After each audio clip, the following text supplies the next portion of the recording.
Assalamualaikum warahmatullahi wabarakatuh. Saya Mega Kurnia Putri dari jurusan S1 Akuntansi Universitas Dharma Andalas. Yang terhormat Ibu Elvira selaku dosen pengampu pada mata kuliah Seminar Akuntansi. Di sini saya akan menjelaskan kepuasan klien terhadap kualitas audit dan kualitas pelayanan kantor akuntan publik.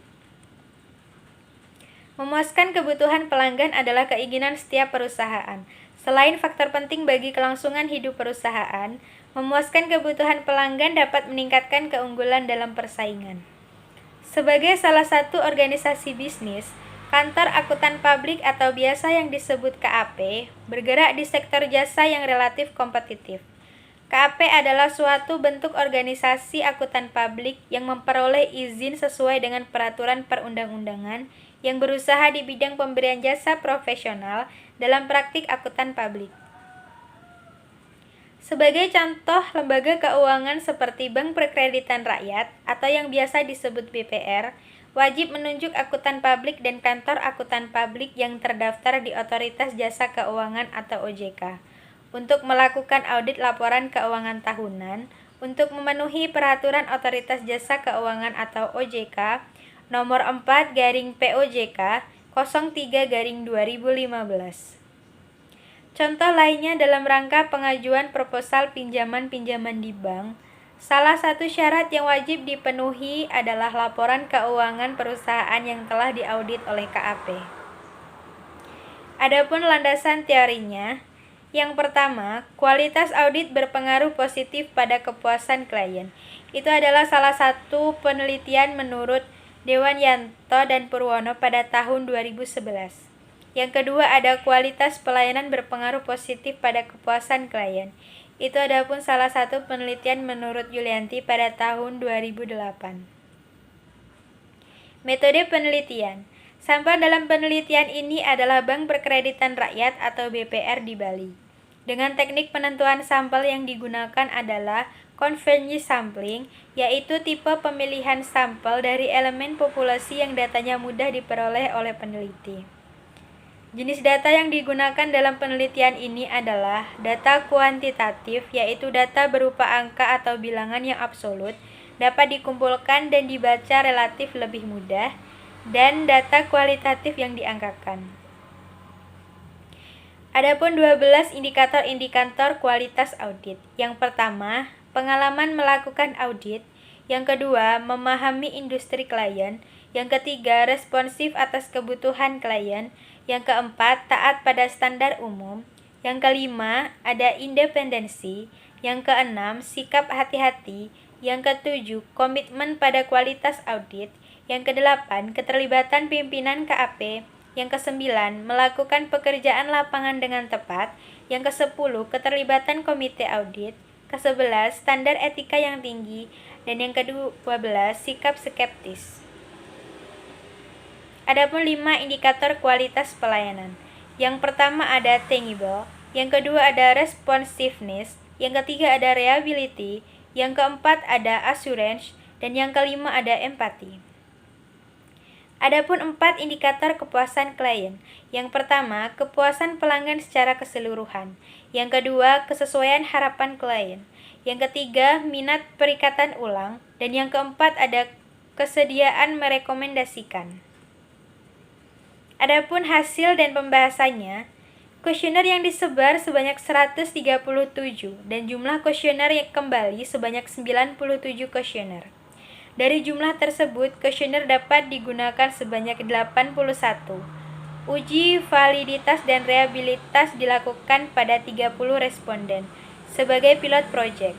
Pilot project dilakukan untuk mengetahui apakah pertanyaan-pertanyaan yang diajukan dalam kuesioner dapat dimengerti oleh responden. Jadi dapat disimpulkan bahwa semua variabel penelitian yang digunakan bersifat reliable. Adapun hasil statistik deskriptif variabel, kualitas audit dengan nilai minimum 13, nilai maksimum 50, dengan nilai rata-rata 36,37 dengan standar deviasi 10,45. Ada kualitas pelayanan dengan nilai minimum 25, nilai maksimum 86 dengan nilai rata-rata 66,47 dan standar deviasi 18,85. Ada kepuasan klien, nilai minimum 5, nilai maksimum 21, nilai rata-rata 17,70 dengan standar deviasi 4,45. Adapun uji asumsi klasik. Dengan model regresi yang baik syaratnya harus lulus uji asumsi klasik.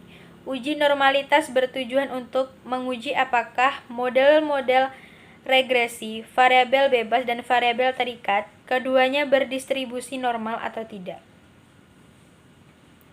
Hasil uji normalitas untuk semua variabel dalam penelitian ini menunjukkan nilai sebesar 0,112 lebih besar dari 0,0,5. Berarti data penelitian ini berdistribusi normal. Audit yang berkualitas berawal dari auditor yang taat pada standar umum. Auditor harus memiliki latar belakang pendidikan formal, akuntansi, dan auditing supaya mampu mendeteksi kesalahan yang material dan kesalahan penyajian serta pelaporan apa yang ditemukan. Di samping itu, auditor yang kompeten secara teknis dapat memberikan bimbingan akuntansi kepada klien yang memberikan nilai tambah bagi kepuasan bagi klien. Adapun kesimpulannya, berdasarkan hasil analisis data, dapat diambil kesimpulan yaitu kepuasan klien kantor akuntan publik atau KAP di Bali dipengaruhi oleh kualitas audit dan kualitas pelayanan. Kemampuan teknis dan sikap independensi auditor dalam melakukan audit laporan keuangan mendapat perhatian lebih dibandingkan kualitas pelayanan. Tercermin dari koefisiensi regresi kualitas audit lebih besar dari kualitas pelayanan. Ada implikasinya, teori represi dan teori harapan mempengaruhi cara pengguna jasa audit atau klien. Merespon kualitas audit dan kualitas pelayanan KAP. Peningkatan kualitas pelayanan secara keseluruhan akan mendukung kinerja KAP dalam rangka memenuhi kebutuhan pengguna jasa. Bagi pemegang otoritas jasa penelitian hasil penelitian memudahkan pengawasan terhadap KAP, terutama dalam menjaga mutu audit. Adapun keterbatasan penelitian, sampel penelitian ini terbatas pada BPR konvensional, sehingga peneliti selanjutnya dapat menambah populasi dari sektor industri yang berbeda dengan harapan memperoleh sampel yang mampu mewakili berbagai sektor industri. Penelitian ini menganalisis kepuasan klien pada jasa ansuransi atau jasa audit, belum cukup mewakili jasa yang dihasilkan oleh profesi akuntan publik. Baiklah, terima kasih. Itulah hasil presentasi dari saya. Apabila ada salah, saya mohon maaf. Assalamualaikum warahmatullahi wabarakatuh.